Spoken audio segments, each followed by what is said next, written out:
I know there's like a few of you on live at the moment, but I don't know how much you know about the health journey that I was on. So basically, as a brief overview, I was struggling with my health for such a long time, trying to do all the right things, eating the best diet in the world. I was a nutritionist as well, just really struggling, had all of these digestive issues.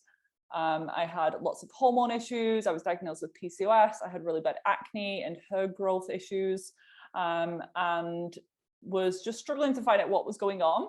And then I started to hear about mold exposure, which was something that I never learned about at college when I was studying. It wasn't something that I was hearing about on podcasts at that point, but something like resonated because it was talking about the connection with histamine symptoms as well. And I knew that I had histamine intolerance based on certain symptoms, and I knew that going on a lower histamine diet would help, but I just got trapped in that vicious cycle, which is restriction in the diet. And yes, I was reacting to these foods, but the answer isn't just to keep cutting more foods out.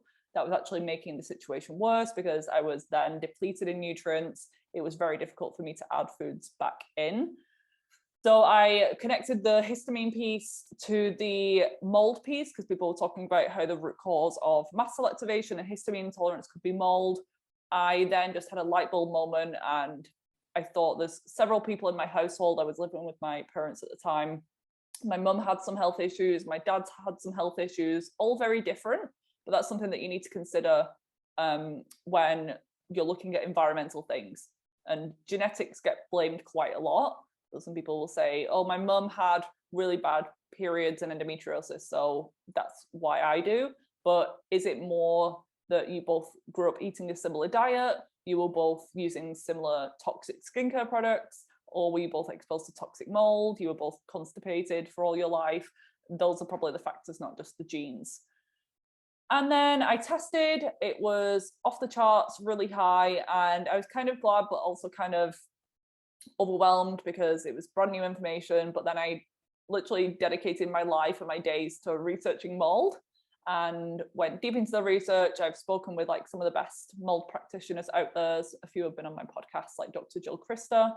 And then I just really wanted to raise awareness about it because I think it's so overlooked, even in the holistic functional medicine world.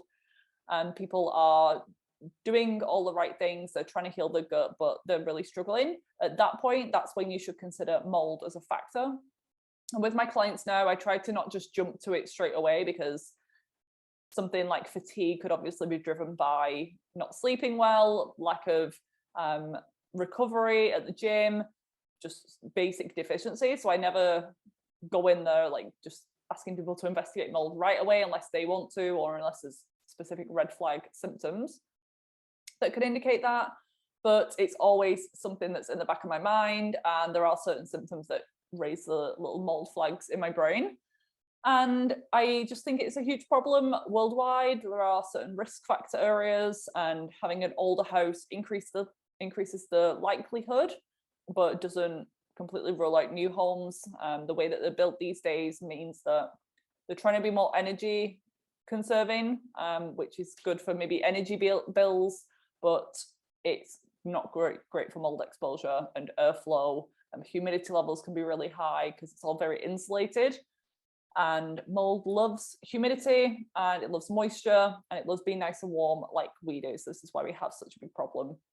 But I made some mistakes on my journey because I was just my own guinea pig. It was trial and error. And I made a note of the things that did and didn't work. And I've since had experience with clients, working with them one-on-one and attracting, after chatting a little bit about my experience online, clients were coming to me to work with me, and I would let them know at that time I wasn't a mold expert. I was just learning as I was going on, but they were getting good success as well with what I was learning and what they were implementing. So I have combined a lot of the mistakes that I made on a list, and we're going to run through them today. There is 5 of them, and I'll go into detail. And again, this is a section of my course, so it's under the frequently asked questions section, but I thought I'd share it with you guys today for hopping on live with me. And as we go through, if you've got questions, I see a question here from Lulu. What can you do if you can't afford to move? So that is another thing that's covered in the mold course. There is a section on what to do if you're, quote, stuck in mold. I had the same thing. So when I found out about that I had mold in my parents' home, I was already planning on moving anyway. So I was ready to just move into my first place. I was 25 years old at the time, and I had an apartment lined up ready to move into, supposedly in January 2020. But with the delays with building and COVID and lockdowns and all of that, it got pushed back to June. So I was in that home an extra 6 months, which in the grand scheme of things isn't the worst thing in the world, because I'd lived there for decades. But it was just so frustrating to know that the home was causing a problem, but I just couldn't get out. And I tried to like calm myself down, but I was also excited to move. I was just so desperate to get better. So those 6 months really did drag and test my patience, but there is a lot that you can do. For example, there are binders that can be taken. You can try and spend as much time outdoors as you can. You can have your windows open. You can get really good quality air filters. There's people, so I interviewed Mark Givett of Get Fit Saunas on the course as well, and he talks about how he's done case studies. He works with chronic illness cases with his business, and he's had people test negative for a mycotoxin test after previously having an elevated level after just using the sauna.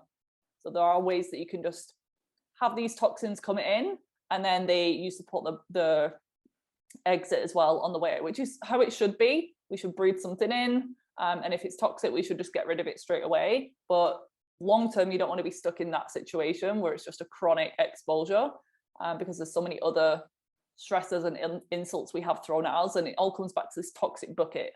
If we can control the things that we can, the food that we're eating, and the things that we're exposed to most of the time, then that's going to make the biggest difference. So there are things that you can do. A really big one is making sure that you're going to the bathroom every day, going to the toilet, making sure that you're detoxing that way, so that you're not becoming extra toxic. And mold can cause constipation and digestive issues. So that might be a trouble. You might need to use some tools to keep your bowels moving, whether that's supplement form, magnesium, herbal teas can help, abdominal massage, and enemas, coffee enemas, water enemas. So those are some tips. There's definitely more on the section on the course. I made sure to include that because I know that it's not the easiest thing to just up and leave. Like I was reading online when I first started researching mold, people were just saying, leave everything behind, burn everything, like go and buy a new home. And I'm like, yeah, I can't do that. I'd already got furniture, and it's never going to be a zero mold house. So that's not the goal either. But there are things that you can do in the meantime. But long term, you want to be somewhere that's low mold and safer, because air quality is honestly so important. People overlook it these days. Everyone's so very focused on like micronutrients and antioxidants and things, but the foundations for health are honestly clean air, clean food, and clean water. So you can get those down and just focus on, was it Lulu who asked? Focus on what you can most of the time, and eventually try to resolve the issue. Remediation might be an option. It might not be that you have to move. You could remediate the issue, or it could just be that you manage your symptoms or manage the exposure short term, which isn't ideal long term, but there's a time and a place for that. So I hope that answers your question. And let's get on to the mistakes that I made on my mold healing journey that you can hopefully prevent happening, or even if you're going through them, you can resonate with me as well, because I was a practitioner at this point, not specializing in mold just at the start, but now I hopefully have that hindsight. The first one is that I blamed pretty much everything at one point on mold. I was thinking, it's mold that caused this, mold's the cause of everything. And it was a very significant factor, but I was overlooking everything else that I'd done in my health journey, like, or my just life up to that point. So I overlooked the fact that my diet wasn't the best. I didn't have the worst diet growing up, but I would eat gluten pretty much at least once every single day, and I didn't know that I had an intolerance to it. And I would drink fizzy drinks. I would at school like save my pocket money and then go to the takeaway after school and get some onion rings or like crisps after school. And I would after I left school, or when it was legal to, I would drink alcohol, I would go out with my friends, I'd stay out till 3 a.m. I would then later in the story in the health journey, I started over exercising and really stressing my body in that way. I started dieting. So you can see how all of that, I mean, if I would have grown up in that house, but had a perfect, it's not never going to happen, but I had a perfect upbringing, no stress, no gluten, organic food, home cooked meals, no antibiotics in my life, I might have been fine. I might have not had any symptoms manifest from the mold exposure. But it's hard to say because that's not what happened. But because all of these other things filled up this toxic or inflammation bucket, if you will, then when the mold issues got worse, or when my health started to crumble for other reasons, it then became that the mold was the biggest factor. So it's like the straw that broke the camel's back. And then until that was resolved, nothing else would then resolve. So even when I then went gluten-free and stopped exercising, because the mold was still the problem, or a big problem, I couldn't get better from that point. So don't blame everything on mold. I always say there's never just one root cause. There are multiple causes, but mold is actually a big one. And I only believe that there's really a few real root causes to health issues. The first one is emotional stress and trauma. Everyone has it. I've had things that I've had to work through, emotional blocks, even relating to chronic illness. The fact that I was kind of shut down by allopathic conventional doctors, I wasn't listened to. I was told that my symptoms were normal, or when I'd like ask for help, they wouldn't help me. No one believed me, and all of that comes with trauma. So I've had to work on that, and forgiveness and all that good stuff. But trauma and emotional stress is a huge root cause. Environmental toxicity, so things like mold, heavy metals, glyphosate from pesticides is another common real root cause. Chronic infections, parasites, and bacterial overgrowth and viruses, Lyme disease, co-infections, that's another one. Hidden dental infections are another. And I cover some of the things in the course as well on what to do if you know about mold or work towards mold, but then don't get better. There's always going to be an answer for your symptoms. So you can just keep digging deeper. And I talk about where to look next if you are struggling.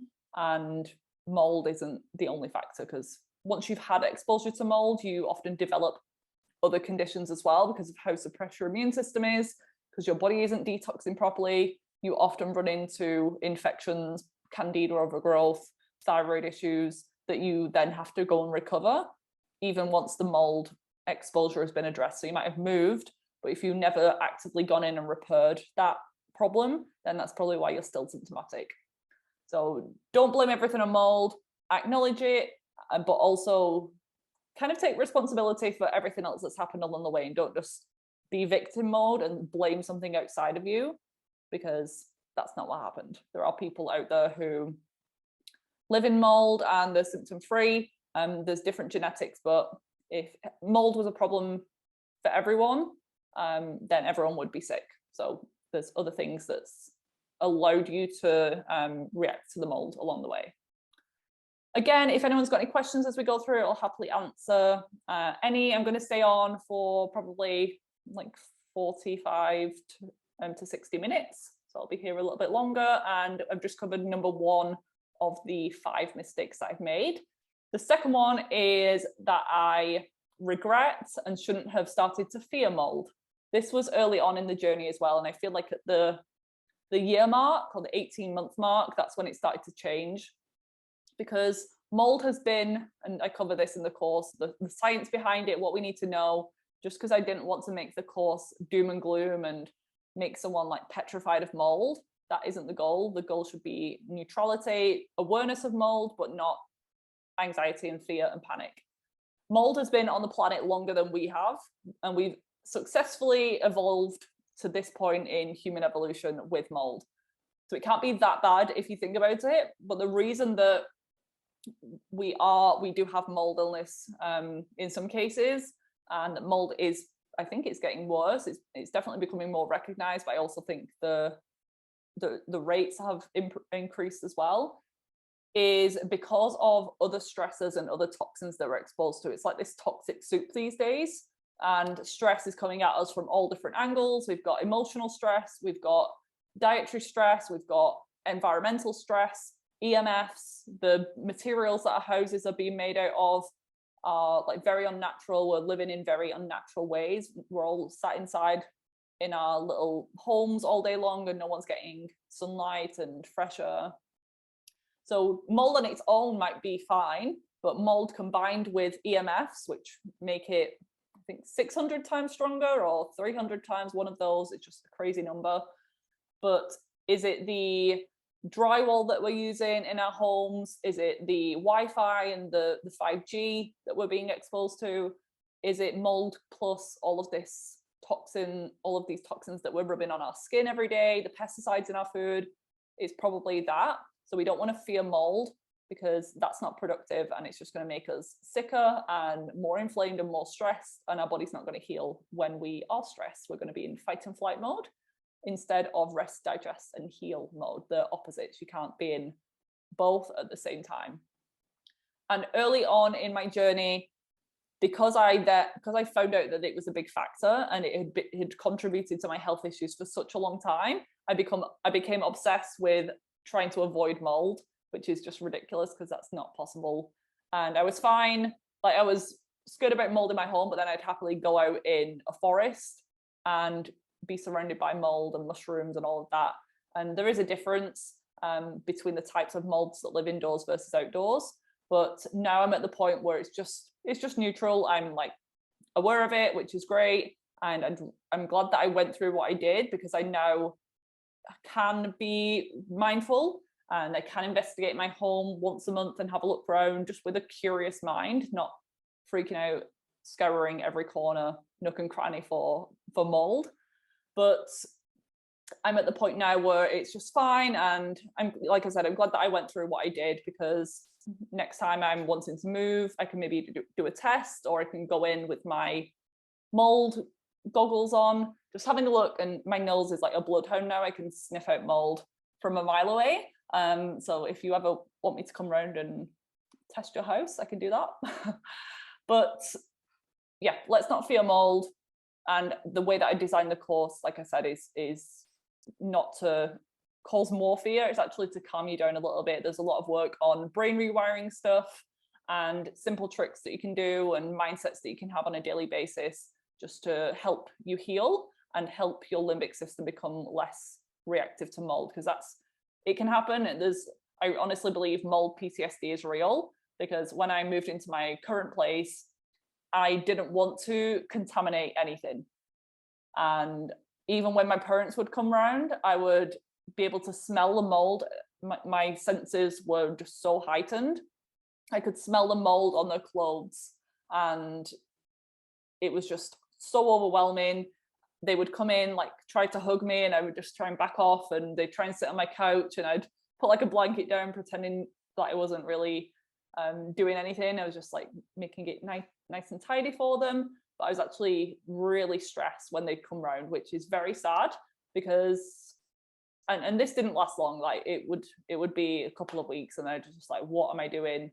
It's my mum trying to give me a hug. That is like way more beneficial and healing than anything that I'm trying to do right now. So I soon realized that I was being pretty stupid with that. And even with clothes, I just did what I could. I knew that it was probably best not to bring things that were visibly, like it's just common sense not to bring things that are visibly moldy. Not that I had anything that was, but I thought I'd just clean them as well as I could. I thought it'd just be best to purge the things that I don't really wear and have a bit of a fresh start, be a bit of a minimalist. I've definitely learned that lesson. I'm not a big hoarder. I don't value like physical things as much anymore. So I've learned a lesson with that. But I thought with my clothes, I'm not going to get rid of everything, because I don't want to be wasteful. And I honestly just believe that I could get better without. And I went into it with that mindset. But I still took precautions and cleaned my clothes. I washed them 3 times. I hung them out to dry. I also like use air filters and all of that stuff. But I don't freak out now if I go on holiday or stay at someone's house that's got mold in there. there is a time and a place for being a little bit more strict with that, because when I was quite sick, my reactions were quite severe. So I would literally have like dizzy spells or fainting spells. I've had seizures in the past. I've had intense histamine reactions and itchy, like serious itchiness in the night. That was like one of the worst symptoms. So in order to let my body heal, I, for probably the first 6 months, limited my time in my parents' house. I would go and visit every now and again, but there was also a gym at this old basement that I used to go training at, and I just found like it was just too soon to exercise and also to be exposed to mold, and that had like mold hanging from the ceiling, so that was a known issue. But then as I started to heal, my reactivity became less and less and less, and I started to just push it a little bit more. So I would stay at my parents' house for an hour, and then I think the year after I spent Christmas Day there, so I spent the full day. Now I could go back, and I've stayed at people's houses that are moldy for like 3 days. I've been on holiday to Cornwall, and the room that we're in was damp because it's at the seaside, and I was fine. But I wouldn't want to live there, but I also want to live my life and be able to spend time in the room and not feel like I'm going to die after a few hours. So please be aware of mold, acknowledge it, know that it's a big problem, but do the best that you can to manage things. But please don't fear it, because that's not going to help you, and that's not the only reason that you got sick in the first place. And just do the things that you can. Third mistake that I made was that I pushed the detox side of things way too hard. Again, because I knew that mold at the start of 2020, I knew that mold was causing my issues. I just was desperate to move, desperate to heal. And me being me, I had this plan, this regimented plan that when I was moved for the first 2 weeks, I would take it off work. I booked holidays from work, and I scheduled my day to just focus on detox. So it's like, wake up in the morning. I've got a video on YouTube, honestly, if you want to have a look at it.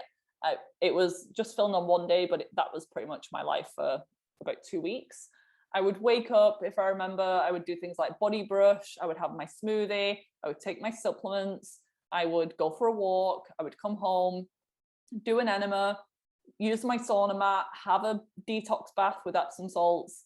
Then I'd do some stretching, and it was just brain rewiring stuff, and it was just that every single day. And even though I was trying to be productive and heal, that level of intensity, and to go from 0 to 100 in like a few days of moving, was just way too much. And specifically one incident, it must have been a few weeks in or a couple months in to the move, that's when I consider like I started healing.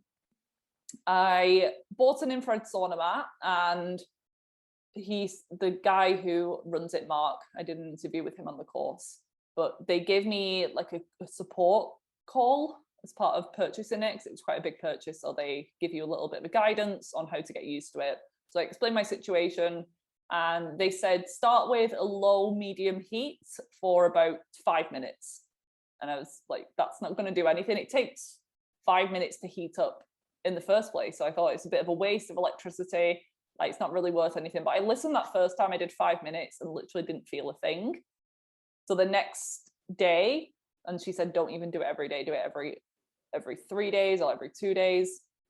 But the next day I put it up to medium heat for about 10-15 minutes, still didn't feel anything.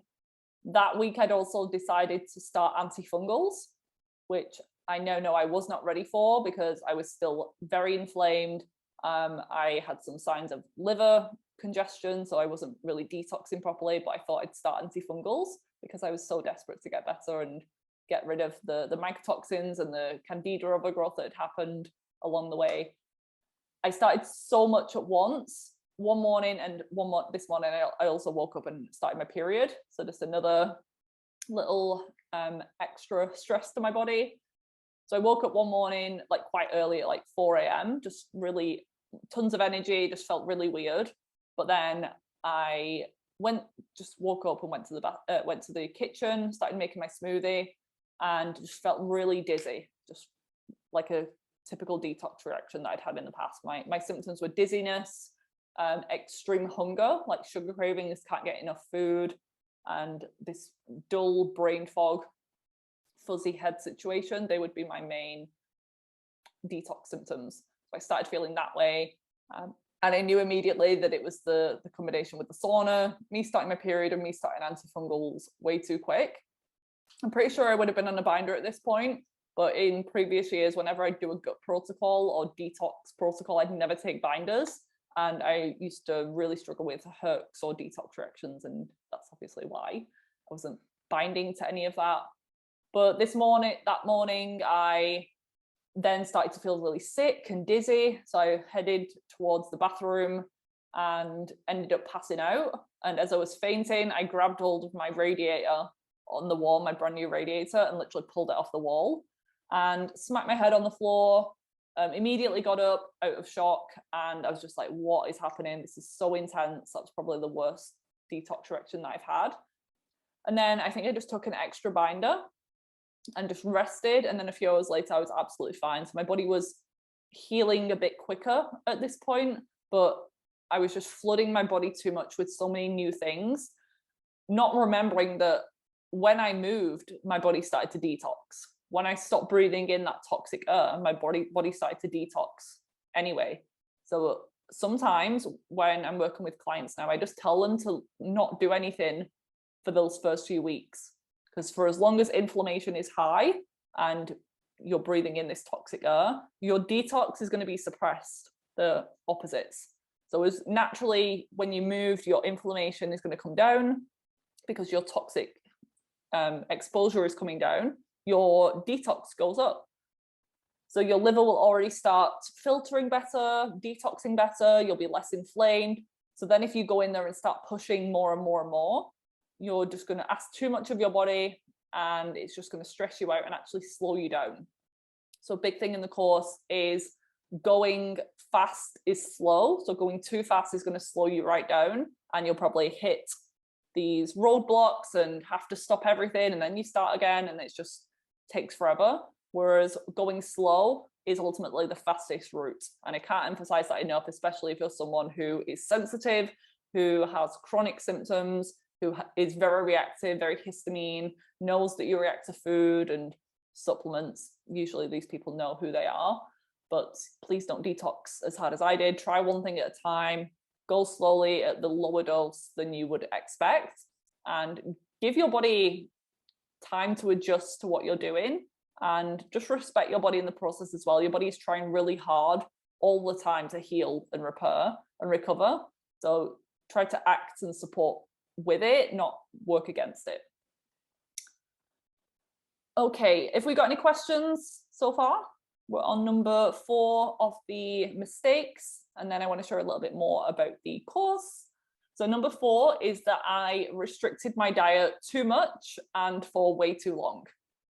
This has been one of the biggest struggles of everything that I've gone through. And I've had some intense stuff. I've had severe cystic acne, my hair's fallen out, I've had zero energy, I've had seizures, but the stress around diet has been an absolutely huge one, because I was such a foodie growing up. I had such a big appetite. I ate anything that I wanted. I grew up eating gluten and dairy, home cooked meals most of the time, but then I had no intolerances or allergies to anything. Would joke that I had an iron stomach. So when all of these food intolerances started, it was really stressful for me, because I'd never had to be mindful of my diet up until that point. And the food intolerances that I had weren't just to the regular things. I'd already cut out gluten at this point. I'd gone dairy free. I wasn't eating sugar. I wasn't eating junk food. I literally just wanted to eat healthy meals and fruits and vegetables and herbs and spices and different types of meat. I just wanted to nourish my body, but couldn't at this point because I was that reactive to foods. But I went down the slippery slope of just cutting out more and more things. And I didn't realize early on that these food intolerances that I was having was actually a symptom of a deeper problem. I first thought when I went gluten and dairy free that I'd found the answer to everything. This was when I was maybe 18 years old. I went to see a nutritionist. She recommended a gluten-free diet. I think I'd already gone dairy free at that point because I read about the connection with acne. So I cut out dairy, I cut out gluten, and I thought that was it. That was the answer. I was going to heal, but then I didn't. I maybe felt 5% better, 10% better. And then a few years later, I found out about the histamine piece. And before that, like FODMAPs, I had SIBO and bacterial overgrowth. So I learned about FODMAPs and I just had to go on a low FODMAP diet, people were saying, to heal. And then I tried that. And again, maybe symptom relief for a little bit, but it wasn't fixing the problem.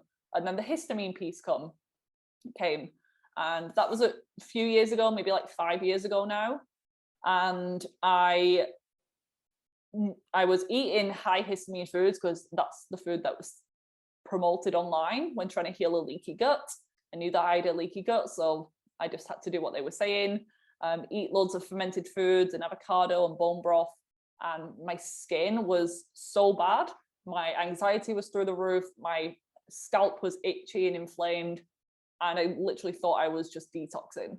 So I would do it harder and harder. But then when I found out about histamine, again, I was like, this is it. I just need to go on a low histamine diet. It's maybe just my genetics making it so that I don't break down histamine well.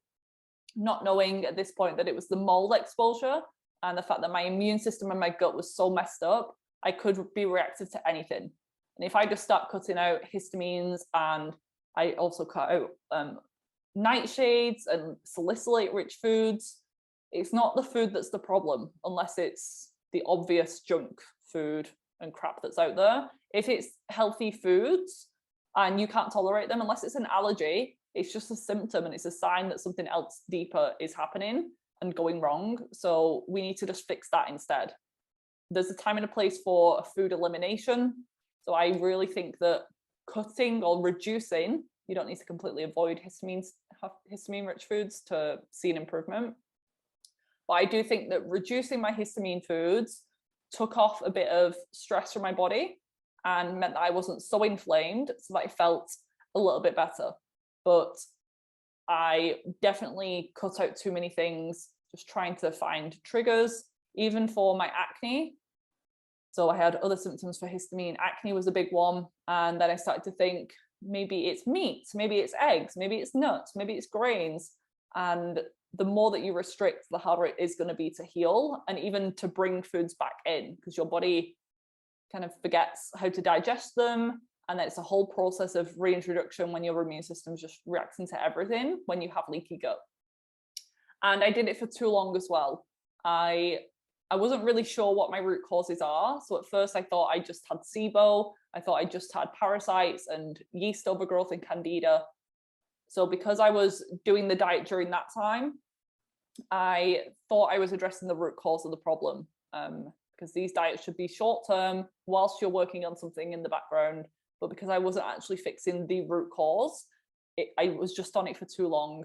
And I was on a lower histamine diet. I've been gluten-free since I was 18. I was dairy-free for 10 years. And in the past couple of years, I've reintroduced it successfully after my gut has finally healed with all of this stuff that I've done. And I literally drink milk every single day. I eat cheese all the time. My body actually loves it. And I was running into some severe calcium deficiencies based on a hair test because I was just symptom managing by cutting out dairy. And yes, it improved my skin slightly. Yes, I wasn't as bloated when on that food, but it was the fact that I had all of these digestive issues and immune system problems, which was the ultimate cause. So let's see. So yeah, at the end of the day, like, diversity with your diet is the most important thing. And humans should be able to eat tons of stuff. We would have eaten like rotting carcasses and like rotten spoiled food back in caveman days. So whenever someone these days has loads of intolerances, it's a symptom of a deeper problem, often relating to the gut. So either you're not breaking it down properly, or your immune system's just in this hypersensitive reactive mode and it's just firing at everything. With mold, it can, when you have mold illness, it can do two things to your immune system. This is why it can cause so many issues.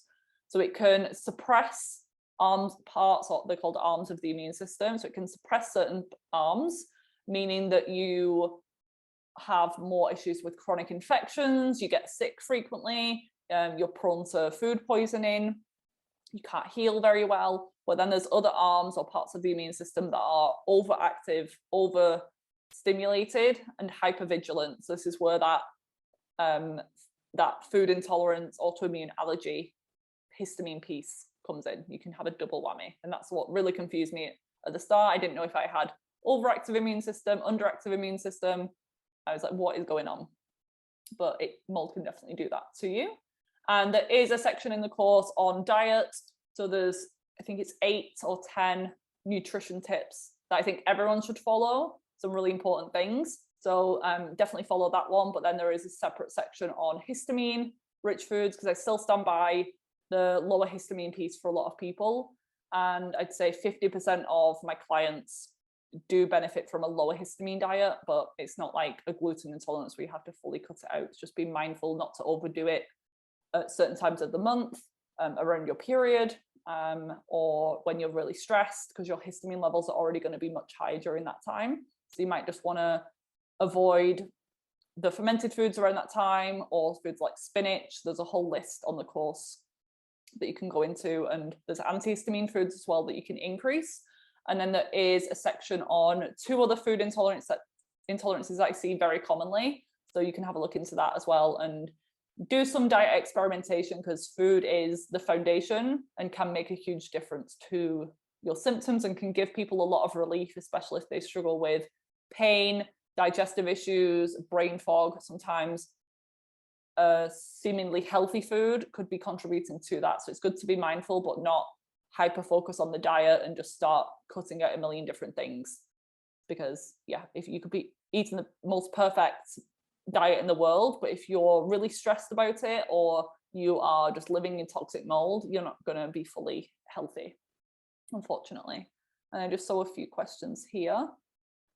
So no questions, but I've just started the course today, and I'm so glad to have all of the info in one place ahead of moving house in 2 weeks. Yeah, that's really why I made the course, because when I was going through it, I was finding myself having to look in a million different places for advice. I had to go to like one website for the home stuff and take notes and turn to that.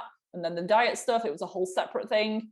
And I just thought, when someone has mold exposure and toxicity and brain fog, it's difficult to do research, and you shouldn't have to honestly do all of this research yourself.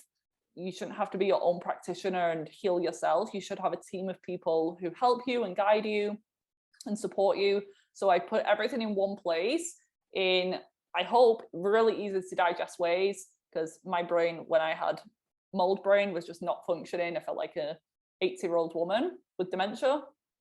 But yeah, there's sections you can come back to at any time. It's not like you have to follow it strictly to a T. You can refer back to the home stuff when needed, and you've got lifetime access, so you can come back to it in the future when you're on a certain part of your healing journey. You might just want to test at the moment and see what's going on.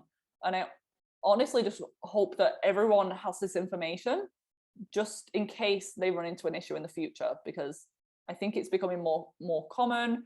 Chronic health issues are on the rise, and mold can be a big driver of that. So even if you're not struggling with it, it's good to be mindful and nip things in the bud before they start. So if in 3 years' time you start to notice a little bit of dampness in your home or a little bit of mold, you want to try and get that as soon as possible. And I want you to be armed with the information that you need to treat and support your body in the process. And then on the other extreme, if you know that you're dealing with mold, you're trying to overcome that, then the course shares literally everything that I know about mold and how I got from like chronically ill to where I am today, which is healthier and happier than I ever have been. Next question. Oh, a question.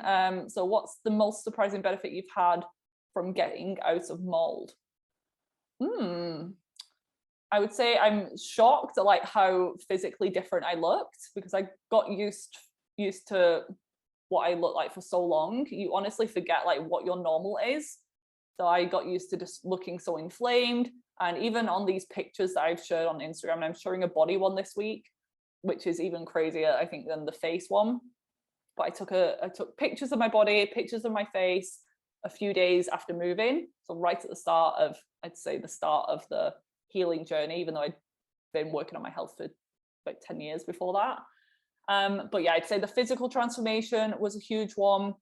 I'd say just seeing how my immune system adapts and how it was so hyper reactive at the start, and now how it's just totally calm, and I've lost that sense of smell surrounding mold. It was like a bloodhound at the start. I could smell mold from a mile away, and that's calmed down slightly. And I would say benefit from getting out of mold. Yeah, the food intolerances, like things like dairy. I just thought I'd have a lifelong intolerance to dairy, and I've been able to add that back in. Even with gluten, I choose not to eat gluten on a regular basis, but now I can have bits here and there. Like recently I went to Madeira on holiday, and I'd just been on this nice walk. I'd been in the sun all day. We stopped at this little cafe, and this Portuguese woman had just baked fresh cookies, biscuits, and she offered me one, and I didn't want to say no and turn her down because I felt bad. And she just literally made them homemade, like great ingredients. So I thought, right, I'll have one, it's going to be fine. And I went into it with that mindset, and I was absolutely fine. They were amazing, and I've had gluten here and there since. So I wouldn't have thought that was something that I could change, but it's honestly great. And I am not going to have it every single day because I don't think it's a health food, but it's just so freeing to not have so many intolerances and sensitivities to things anymore, because I've been through enough restriction in my life. I just want to enjoy it, but also I don't want to go completely off the rails, because I don't want to do that anyway. I want to support my body, and I want to look after it. Did I ever get slurred speech due to histamine reactions? I'm looking into mold currently. I wouldn't say slurred speech necessarily, but definitely like a slow connection brain to mouth. So I would just struggle to find the words and struggle to speak, but it was always like you could hear it and you could see what I was saying, if that makes sense. So I definitely had issues with speech. It was just very slow, and it was like a processing issue and a brain fog issue, as opposed to like mumbling the words or having that specific reaction. And you're meant to be moving. Yeah, so yeah, the moving piece, it's either that you move or you remediate. It doesn't mean they have to burn everything and get rid of everything. There's tons of tips in the course on remediation and what my top suggestions are after tons of research. Thank you, Rachel. She said it's so helpful. Do you address mold biofilms in the sinuses or bladder? Yeah, there's a section on biofilms in the course, and I give some product suggestions as well. Basically, biofilms are these protective layers that bacteria and yeast and mold mycotoxins can form, especially when they've been there for quite a while, or they're quite harmful types of bacteria. There's like these large colonies. They create this shield that can protect them, so to speak, from herbs that you might be using, antimicrobials that you might be using. So not everyone requires biofilm busters, they're called, or biofilm support, but I do recommend them in some cases. And there's some systemic enzymes that can be used. And with the sinus sprays, I put my top recommendations in the course, but an ingredient in some of them is xylitol, which has biofilm disrupting effects as well. And there is a section on the course on marcons, which is this antibiotic resistant staph bacteria that can colonize in the nose, and it can often cause issues lingering even once you move from the house or remediate, because you can imagine if you've been breathing in toxic air through your nose for years, decades, then the bacteria in the nose starts to change, and you can have these fungal overgrowths or bad types of bacteria, like what can happen in the gut. It can happen in the nose, but you often have to actively restore that, and go in with the sprays and stuff to help with brain function, and just so you're not ongoing breathing that air, because you can be carrying around the mold spores with you, unfortunately. How did gluten affect you? Back in the day, it's changed along the way, which is weird, but I had a lot of digestive issues at the start, and I don't know the specific things that it improved at that point, because I did other things too. So I had a lot of digestive issues. My skin would definitely break out from gluten, but another one was joint pain. So joint pain, and what's another one, like brain fog, stomach aches the next day, just feeling like low energy. And I don't think I had celiac, even though I was never really thoroughly tested, but I don't think my reactions have been that severe to have celiac disease. But yeah, I had quite a strong gluten intolerance at one point, but I have family history of autoimmune disease on both sides of the family. So my dad's side of the family struggled with psoriasis. My mum's side of the family struggled with autoimmune thyroid, Hashimoto's. So I've just chosen long-term not to include it as part of my diet because it's known to contribute to certain autoimmune conditions. So I just choose to minimize it, have it every now and again, know that my body is healthy. But I went about a decade without really any gluten at all, like the odd cross-contamination. Have you heard of VIP spray? I've heard a lot about this. Yeah, I don't go much into the conventional pharmaceutical treatments of mold, but I do touch on the shoemaker recommendations. I think that's one of the shoemaker recommendations that they give. But obviously I can't diagnose and I can't prescribe medication. I'm not a doctor. So I touch on the conventional approach and what can be done. And Dr. Shoemaker is very focused on medications and using things like cholestyramine as binders, but there's downsides to those things. And I don't think in all cases that needs to be done. Obviously, I'm proof myself. I didn't take any of the conventional treatments, and my clients don't typically go with the conventional treatments either. So yeah, there's not a huge amount on the conventional medications in the course, but there's other alternatives in terms of natural things that you can turn to instead. Okay, so I'm going to get on to the last point of the reason for the video, which is the mistakes that I made with my mold healing journey. So hopefully you can prevent making them too, or you can feel heard, you can feel listened to if you're also going through the same. So the last one is that I expected too much too soon. Healing from mold takes time, trust me. I know that you just want to heal, and we're so used to these days quick fixes and discovering something and wanting your problem to be gone immediately, but that's not how it works. And I've really had to learn patience and trust in the process and just supporting my body and not putting these time pressures on myself to heal in a certain amount of time. And if you've been exposed for such a long time like I was, or you've been sick for a while, it's going to take a while to do so. And even with conditions, let's say your acne, your severe acne or eczema is caused by mold, there would probably be some sort of medication out there like Roaccutane or immune suppressants that suppress the skin issue in a few weeks.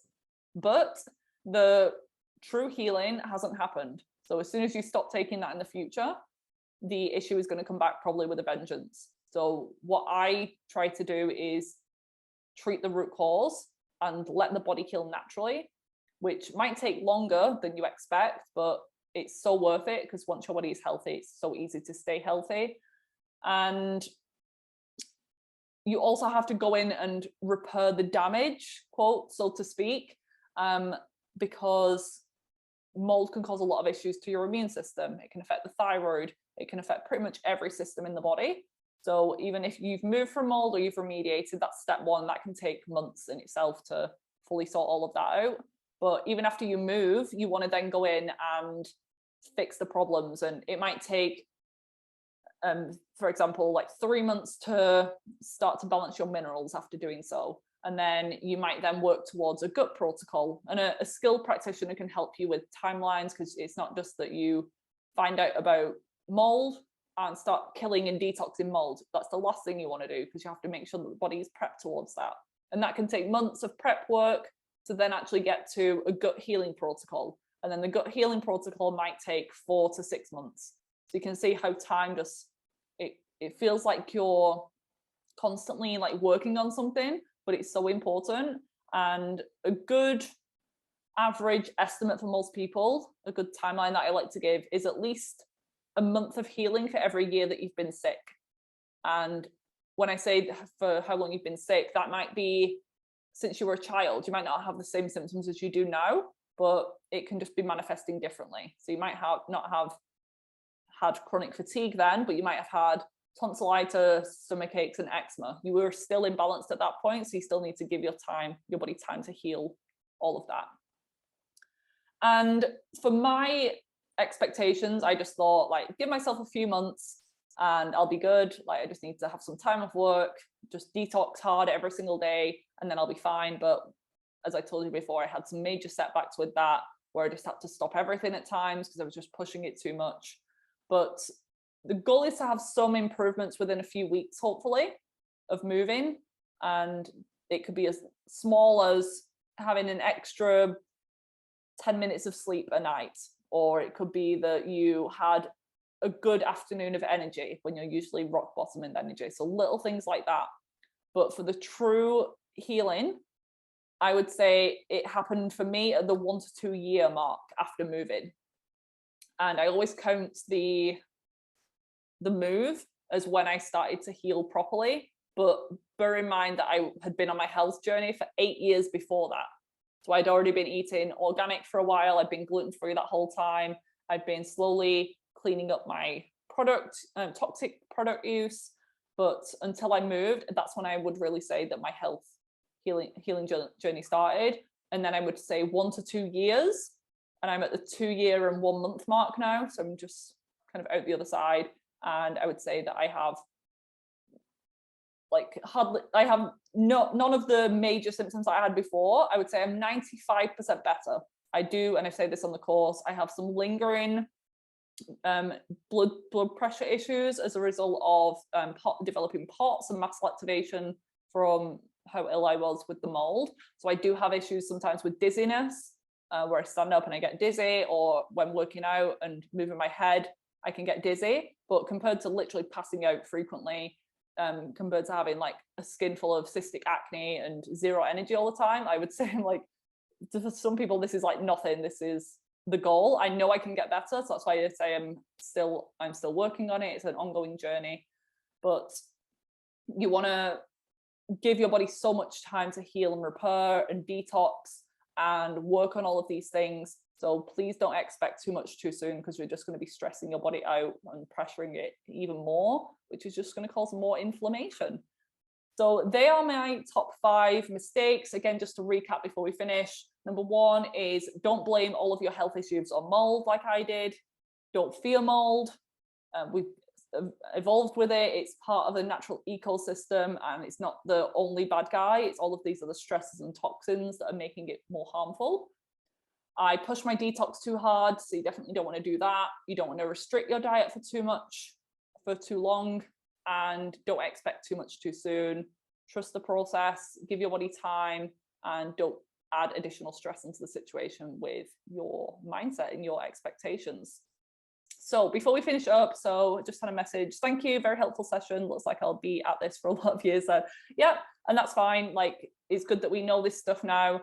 And if we go into it with a longer expectation, if it happens sooner, if you feel better sooner, then that's just a positive. It's when people say, I'm getting married next year, so I need clear skin, I need to be this dress size. They often end up going the opposite way because of how much pressure that they've put on themselves. So we want to just take it one step at a time, kind of enjoy it as well, because I want this to be a lifestyle change for you all as well. It's not just going to be a 3-month thing that you do and then you go back to how you were living before. You want this to be slow and steady, and that often wins the race. So I just want to tell you a little bit more about the mold course. So if you found this short hour of content useful, this is just a little snippet from the course. So as I said, this is the mistakes video is under the frequently asked questions section, and there's so much more information. There's a whole section on the science of mold, like how it affects us, how it affects the hormones in particular, and the nervous system and the brain. Very detailed what's happening with that. Links to mold in the research to see that it's linked to things like chronic fatigue syndrome, and how even in the food industry, mold exposure has been known for such a long time, and it causes harm to animals, and it affects the crops and grains. It can be prone to growing things like coffee beans, so we need to be mindful there. There's a big section on the diet piece and some basic general tips for nutrition, but then some specialist diet strategies that you can make in order to find specific food intolerances that are more common in mold exposure. and just some more guidance around that and some food lists that you can follow. There's a whole section on lifestyle. So how to exercise if you're struggling with mold and the best forms, how getting in touch with nature and grounding and oxygen can actually be really beneficial to help you heal. There's a section on detox, which is the most important section, I think, because there's so much rubbish information out there on just, again, going too hard, going in the wrong order, which can make someone even sicker. Because if you're not, for example, step one is like opening up the bowels, making sure that they're going to the bathroom every day to eliminate. So if you just start a liver detox cleanse and you're constipated, then you're going to feel absolutely terrible. So there's mistakes to avoid with the diet on the detox piece. There's my favorite detox tools and how to implement them, signs that you might be struggling in certain areas, either with your lymphatic system, your liver, your gallbladder, your bile, your bowels, and how to support that, both through supplements or through some lifestyle techniques. There's the frequently asked questions. So I cover a little bit on what to do if you're pregnant or nursing, what to do if you're stuck in mold, and all sorts of things. There's some expert interviews. I interviewed someone on lymphatic health, someone on infrared saunas and the power of light therapy. And there is one coming, so there's still one on the mold fogging piece, but there is a video of my experience with mold fogging at my parents' house, and home tips, how to keep your home as low mold as possible, not mold free. Tests that you can do. This is your chance to test your body through a functional lab test, the urine mycotoxin test. They give you access to that if you want to buy a urine test and see on paper if this is something that is affecting you. And I give my recommendations for testing your home as well, so we can see which rooms it's affecting, and then that will therefore determine your remediation plan. And then supplement section, this alone is worth the price of the course, just to get recommendations from someone who is a practitioner who specializes in mold, and you get access to these practitioner grade products as well. They're not just available on Amazon or just over the counter. You have to be working with a practitioner, so I give you access to my practitioner dispensaries, and you can get some really great products. There's brands like Cellcore, there's brands like Quicksilver Scientific, really amazing ones, and that could help me heal and can help you heal as well. So the course is available. There's a link in my bio, and if you're watching on YouTube, I'm going to put the link below as well. But the course is currently released to everyone, and the price is just £347. So you'll convert that if you're in a different currency. But the course is hosted on Kajabi, and it's just really user-friendly, and I've tried to make everything as easy to understand and user-friendly as possible. And there's so many extra resources and guides and information. It's honestly been the most important thing that I've ever made, and I'm so proud of it, and I can't wait for you guys to get hold of it. I've had really good feedback so far, and I just hope to help so many people either prevent what I went through or overcome it if they're currently in a similar situation. And I want to thank you all for watching live. If you're still here, thank you so much for your support, even with everything that I share on Instagram. If you follow along regularly, thank you, thank you, thank you. And last thing, silent acid reflux, what should I do? So if it's related to mold, you can get the mold course, because this could be a symptom. It could be a symptom of high histamine levels, but there's so many other reasons as well. And we're just covering mold exposure on this live today. But yeah, you can look into SIBO, bacterial overgrowths, food intolerances, mindful eating, so slowing down chewing your food, digestive enzymes, all of that. Okay, so I'm going to leave you all now. Again, thank you so much, and enjoy the rest of your day, wherever you're at in the world.